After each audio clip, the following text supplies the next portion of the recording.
Hello guys, j'espère que vous allez bien. Dans cette vidéo, je vais m'adresser à toutes les personnes qui aspirent à être propriétaires d'instituts de beauté. Qu'est-ce qu'il faut faire pour avoir la clientèle dès la première semaine après l'ouverture de notre institut? Qu'est-ce qu'il faut éviter pour ne pas se retrouver à courir après les clients la première semaine? Qu'est-ce qu'il faut faire pour éviter de fermer notre institut de beauté au bout de quelques mois plus tard après l'ouverture parce qu'on n'a pas de clients? La première chose que vous devriez savoir lorsque vous envisagez ouvrir un institut de beauté, rassurez-vous déjà d'avoir un nom. Cela rend crédible. Ça fait partie des critères de crédibilité. Donnez déjà un nom à votre institut. 1. De 2. Ayez un business number.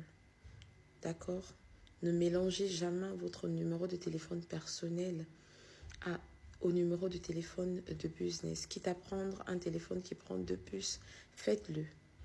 Mais je vous recommande vraiment d'avoir un téléphone à une puce qui uniquement est réservé pour le business.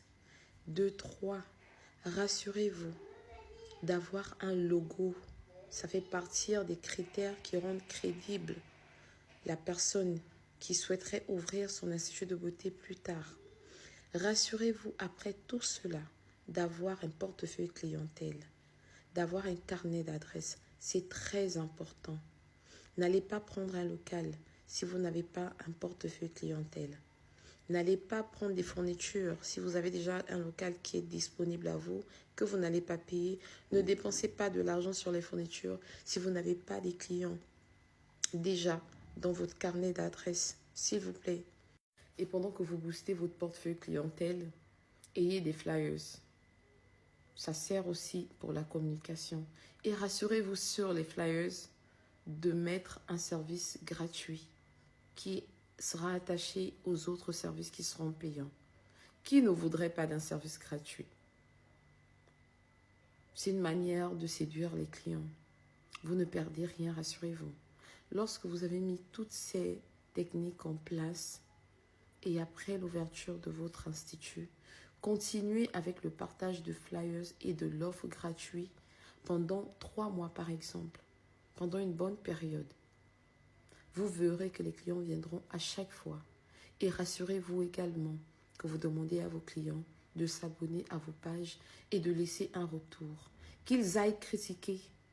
Demandez-leur de faire des vidéos ou d'écrire sur vos pages. Ça va vous aider.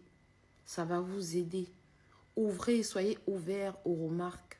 Vous n'avez pas besoin que le client vienne vers vous directement. Soyez ouverts, permettez au client, normalisez le fait que le client aille vous faire des remarques sur vos pages. Et demandez au client de vous laisser des vidéos s'ils sont satisfaits, pour ceux qui veulent. Mais surtout, rassurez-vous de filmer chaque service parce que vous devriez publier sur vos réseaux sociaux. Lorsque vous avez tout fait de cette manière, c'est pas facile de faire une journée sans client. Ce n'est pas facile de faire une journée sans client. On travaille dur jusqu'à ce qu'on ouvre un deuxième institut, un troisième, ou qu'on prenne un institut plus grand que celui à la base, au lieu de fermer.